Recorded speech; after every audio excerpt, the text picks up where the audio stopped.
নমস্কার বন্ধুরা, south two Dipanjan চ্যানেলে আপনাদের সকলকে স্বাগত জানাই।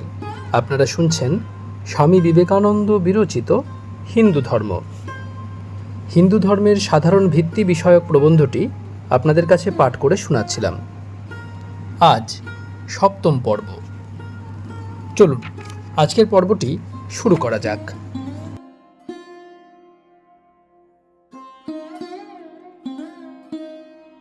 আমাদের শ্রেষ্ঠ দার্শনিক কপিল বলিয়াছেন, যদি পবিত্রতা আত্মার স্বরূপ না হয় তবে আত্মা কখনোই পরে পবিত্রতা লাভ করিতে সমর্থ হইবে না। কারণ যাহা স্বভাবতই পূর্ণ নহে তাহা কোনরূপে পূর্ণতা লাভ করিলেও ওই পূর্ণতা আবার চলিয়া যাইবে। যদি অপবিত্রতাই মানবের স্বভাব হয় তবে যদিও ক্ষণকালের জন্য সে পবিত্রতা লাভ করে, তথাপি চিরকালের জন্য তাহাকে অপবিত্রই থাকিতে হইবে। এমন সময় আসিবে যখন এই পবিত্রতা ধুইয়া যাইবে, চলিয়া যাইবে এবং আবার সেই প্রাচীন স্বাভাবিক অপবিত্রতা রাজত্ব করিবে। এজন্য আমাদের সকল দার্শনিক বলেন, পবিত্রতাই আমাদের স্বভাব, অপবিত্রতা নহে। পূর্ণত্বই আমাদের স্বভাব, অপূর্ণতা নহে। এইটি স্মরণ রাখিও। মৃত্যুকালে যে মহর্ষি তাহার নিজ মনকে তাহার কৃত উৎকৃষ্ট কার্যাবলী ও উৎকৃষ্ট চিন্তারাশি স্মরণ করিতে বলিতেছেন, তাহার কথা স্মরণ রাখিও। কই, তিনি তো তাহার মনকে সমুদয় দোষ দুর্বলতা স্মরণ করিতে বলিতেছেন না। অবশ্য মানুষের জীবনে দোষ দুর্বলতা যথেষ্ট আছে, কিন্তু সর্বদাই তোমার প্রকৃত স্বরূপ স্মরণ করো। ওই দোষ দুর্বলতার প্রতিকার করিবার ইহাই একমাত্র উপায়। ভদ্র মহোদয়গণ, আমার বোধ হয় পূর্বকথিত কয়েকটি মত ভারতের সকল বিভিন্ন সম্প্রদায়েরা স্বীকার করে নেন, আর সম্ভবত ভবিষ্যতে এই সাধারণ ভিত্তির উপর গোড়া বা উদার, প্রাচীন বা নব্যপন্থী সকলেই সম্মিলিত হইবেন।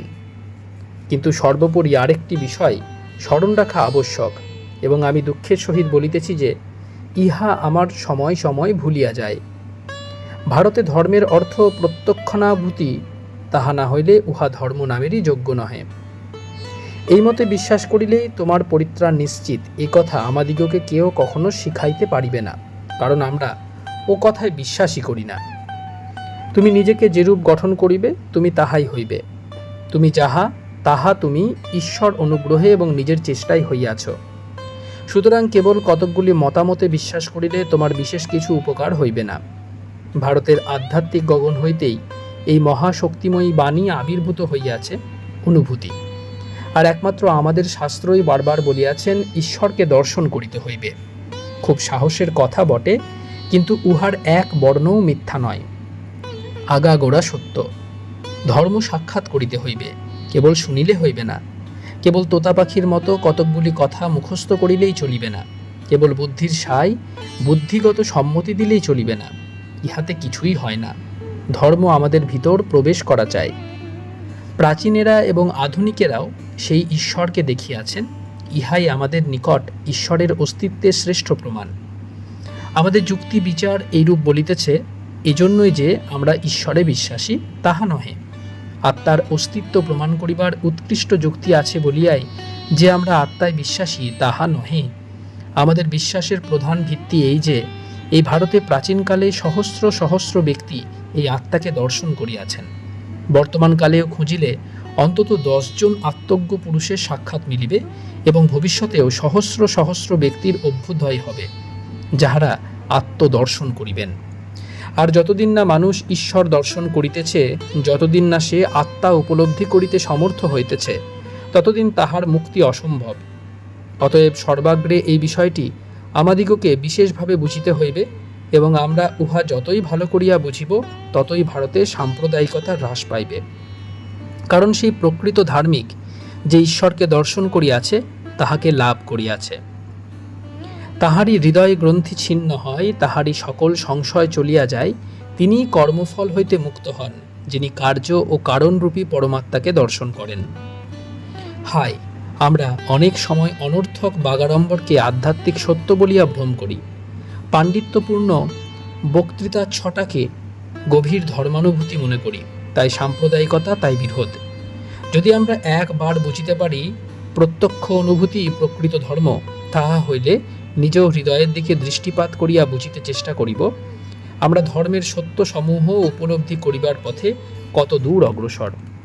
তাহা হইলেই আমরা বুঝিব যে আমরা নিজেরাই অন্ধকারে ঘুরিতেছি এবং অপরকেও সে অন্ধকারে ঘুরাইতেছি। আর ইহা বুঝিলেই আমাদের সাম্প্রদায়িকতা ও দ্বন্দ্ব বিদূরিত হইবে। কোনো ব্যক্তি সাম্প্রদায়িক বিবাদ করিতে উদ্যত হইলে তাহাকে জিজ্ঞাসা করো, তুমি কি ঈশ্বর দর্শন করিয়াছ? তুমি কি আত্মদর্শন করিয়াছ? যদি না করিয়া থাকো, তবে তাহাকে প্রচার করিবার তোমার কি অধিকার? তুমি নিজেই অন্ধকারে ঘুরিতেছ, আবার আমাকেও সেই অন্ধকারে লইয়া যাইবার চেষ্টা করিতেছ। অন্ধের দ্বারা নিয়মান অন্ধের ন্যায় আমরা উভয়েই যে খানায় পড়িয়া যাইব। অতএব অপরের সহিত বিবাদ করিবার পূর্বে একটু ভাবিয়া চিন্তিয়া অগ্রসর হও। সকলকে নিজ নিজ সাধন প্রণালী অবলম্বন করিয়া প্রত্যক্ষ অনুভূতির দিকে অগ্রসর হও এবং অগ্রসর হইতে দাও। সকলেই নিজ নিজ হৃদয়ে সেই সত্য দর্শন করিতে চেষ্টা করুক। আর যখনই তাহারা সে ভূমা অনাবৃত সত্য দর্শন করিবে, তখনই তাহারা সেই অপূর্ব আনন্দের আস্বাদ পাইবে। ভারতের প্রত্যেক ঋষি যিনি সত্যকে সাক্ষাৎ করিয়াছেন, তিনি এ কথা বলিয়া গিয়াছেন।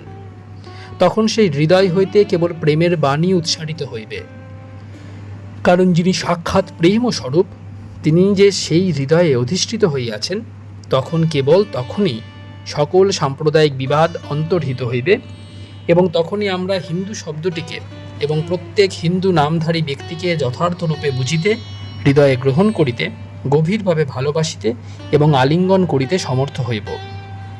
আমার কথা বিশ্বাস করো, তখন কেবল তখনই তুমি প্রকৃত হিন্দু পদবাচ্য, যখন ওই নামটিতেই তোমার ভিতরে মহাবৈদ্যুতিক শক্তি সঞ্চারিত হইবে।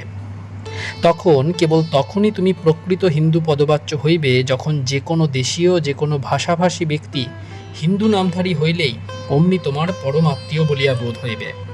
তখন কেবল তখনই তুমি হিন্দু পদবাচ্য, যখন হিন্দু নামধারী যে কোনো ব্যক্তির দুঃখ কষ্ট তোমার হৃদয় স্পর্শ করিবে।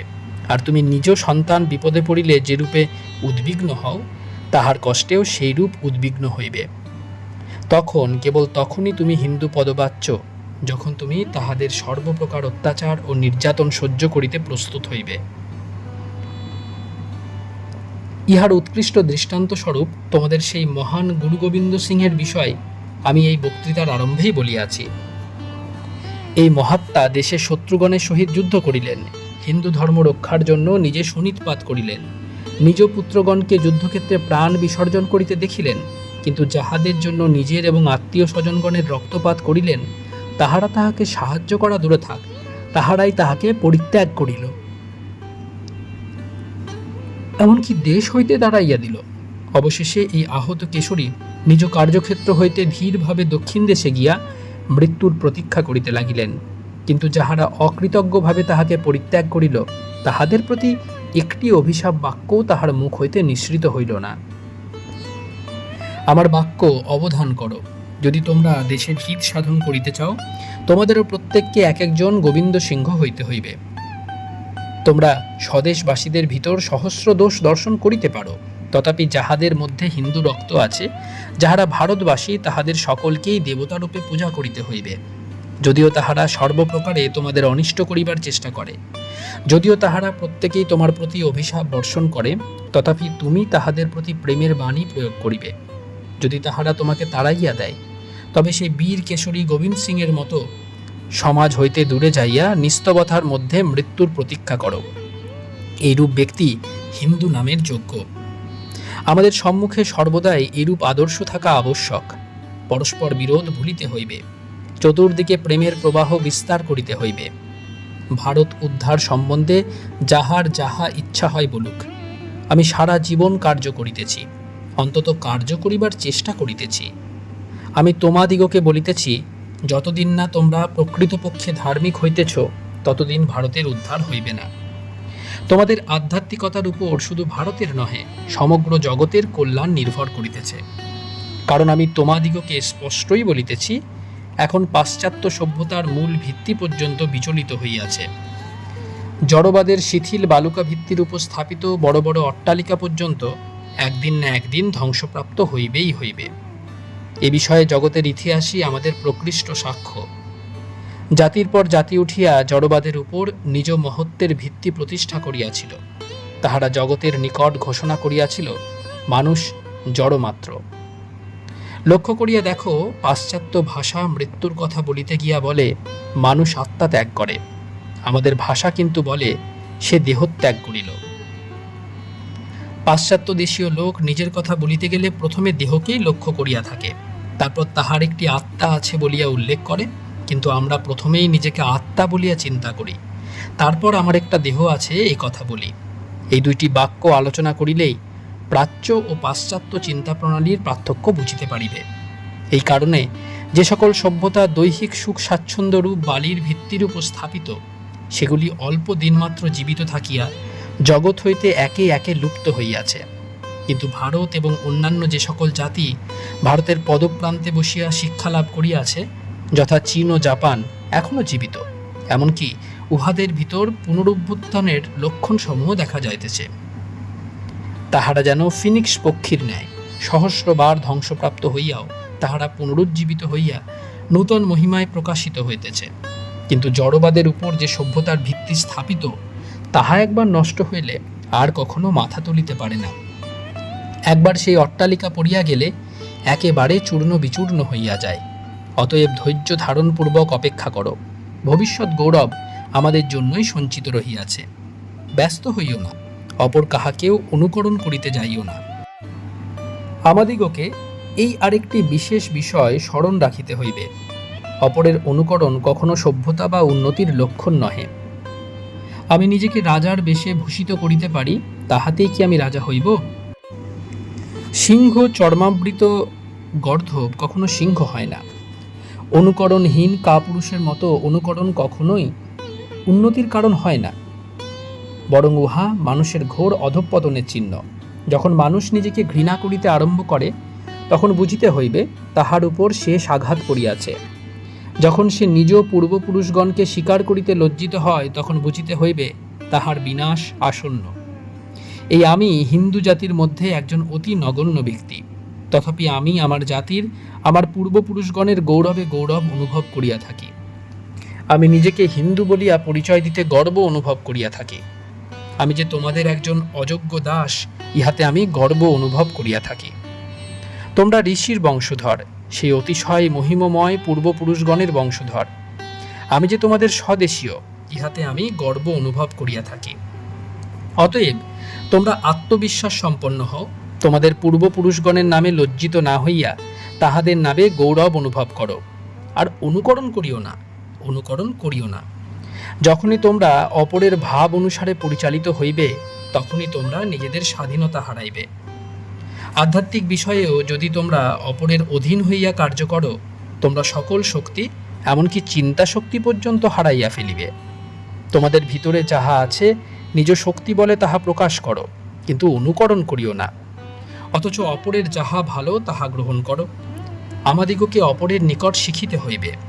বীজ মাটিতে পুঁতিলে উহা মৃত্তিকা, বায়ু ও জল হইতে রস সংগ্রহ করে বটে, কিন্তু বৃদ্ধিপ্রাপ্ত হইয়া প্রকাণ্ড মহীরুহে পরিণত হইলে কি উহা মাটি, জল বা বায়ুর আকার ধারণ করে?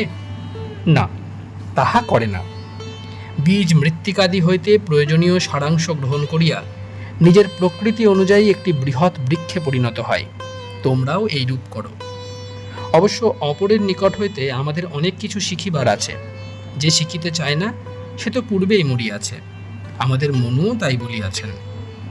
নীচ ব্যক্তির সেবা করিয়া তাহার নিকট হইতেও যত্নপূর্বক শ্রেষ্ঠ বিদ্যা শিক্ষা করিবে, হীন চণ্ডালের নিকট হইতেও শ্রেষ্ঠ ধর্ম শিক্ষা করিবে, ইত্যাদি। অপরের নিকট ভালো যাহা কিছু পাও শিক্ষা করো, কিন্তু সেইটি লইয়া নিজেদের ভাবে গঠন করিয়া লইতে হইবে। অপরের নিকট শিক্ষা করিতে গিয়া তাহার সম্পূর্ণ অনুকরণ করিয়া নিজের স্বাতন্ত্র্য হারাইও না। এই ভারতের জাতীয় জীবন হইতে একেবারে বিচ্ছিন্ন হইয়া যাইও না। এক মুহূর্তের জন্য মনে করিও না, যদি ভারতের সকল অধিবাসী অপর জাতিবিশেষের পোশাক পরিচ্ছদ, আচার ব্যবহার অনুকরণ করিত, তাহা হইলেই ভালো হতো। কয়েক বৎসরের অভ্যাস পরিত্যাগ করাই কি কঠিন ব্যাপার, তাহা তোমরা বেশ জানো। আর ঈশ্বরই জানেন কত সহস্র সহস্র বৎসর ধরিয়া এই জাতীয় জীবন স্রোত এক বিশেষ দিকে প্রবাহিত হইতেছে। ঈশ্বর জানেন তোমাদের শনিতে কত সহস্র বৎসরের সংস্কার রহিয়াছে। আর তোমরা কি সাগরে মিলিত প্রায় এই শক্তিশালিনী স্রোতস্বতীকে ঠেলিয়া আবার হিমালয়ের সেই তুষার রাশির নিকটে লইয়া যাইতে চাও? ইহা অসম্ভব। এইরূপ করিতে চেষ্টা করিলে তোমরাই বিনষ্ট হইবে। অতএব এই জাতীয় জীবনস্রোতকে প্রবাহিত হইতে দাও। যে সকল প্রবল অন্তরায় এই বেগবতী নদীর স্রোত রুদ্ধ করিয়া রাখিয়াছে সেগুলিকে সরাইয়া দাও, পথ পরিষ্কার করিয়া দাও, নদীর খাত সরল করিয়া দাও। তাহা হইলে উহা নিজ স্বাভাবিক গতিতে প্রবল বেগে অগ্রসর হইবে। এই জাতি সর্ববিধ উন্নতি সাধন করিতে করিতে চরম লক্ষ্যের দিকে ছুটিয়া চলিবে।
আপনারা শুনছিলেন স্বামী বিবেকানন্দ বিরচিত হিন্দু ধর্ম। হিন্দু ধর্মের সাধারণ ভিত্তি বিষয়ক প্রবন্ধটি পাঠ করা চলছে। আজ সপ্তম পর্বটি আপনাদের কাছে পরিবেশন করলাম। আমাদের ভিডিওগুলি কেমন লাগছে আমাদের জানান। কোনো সাজেশন থাকলে অবশ্যই জানাতে পারেন। আমাদের ভিডিওগুলি লাইক করুন, আপনাদের পরিবার পরিজন ও বন্ধুবান্ধবদের মধ্যে শেয়ার করে দিন। শাউট উইথ দীপাঞ্জন চ্যানেলটি সাবস্ক্রাইব করুন এবং প্রতিনিয়ত বিভিন্ন আপডেট পাওয়ার জন্য বেল আইকনটি অবশ্যই প্রেস করে দেবেন। অনেক অনেক ধন্যবাদ। নমস্কার, ভালো থাকবেন। জয় ঠাকুর, জয় মা, জয় স্বামীজি।